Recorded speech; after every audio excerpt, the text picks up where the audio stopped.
Hello students, तो आज हम विशेषण पद के बारे में समझेंगे। तो विशेषण पद बोलने से हमको क्या समझ में आता है? जो पद किसी पद का विशेषता बताता है वह विशेषण पद होता है।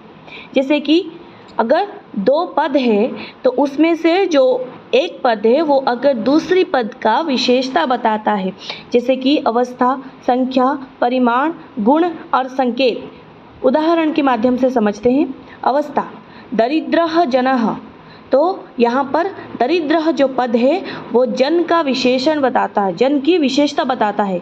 जैसे कि कैसा लोग है, दरिद्र लोग है, किस तरह का लोग है, किस तरह, उसका अवस्था क्या है, उसका अवस्था दरिद्र है, वो दरिद्र है। संख्या, जैसे कि 1, 2, एकम पुस्तकम, पुस्तक की संख्या कितनी है, एक है, तो पुस्तक की विशेषता दर्शाता है ये एकम। एकम पुस्तकम, कितने पुस्तक थे, एक पुस्तक थे।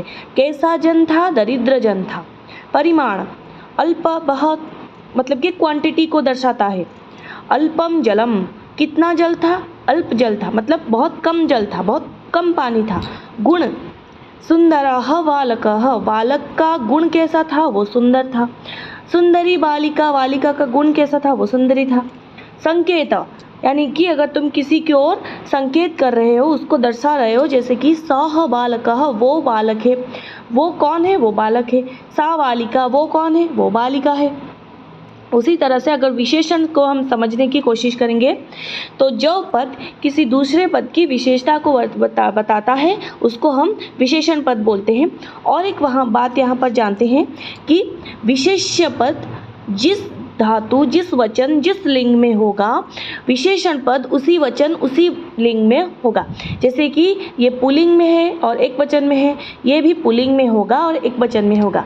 तो पहला जो पद आता है वो विशेषण होता है और उसके बाद जो पद आता है वो विशेष्य होता है। जैसे कि सुंदरः, ये विशेषण पद है, और बालकः, ये विशेष्य पद है।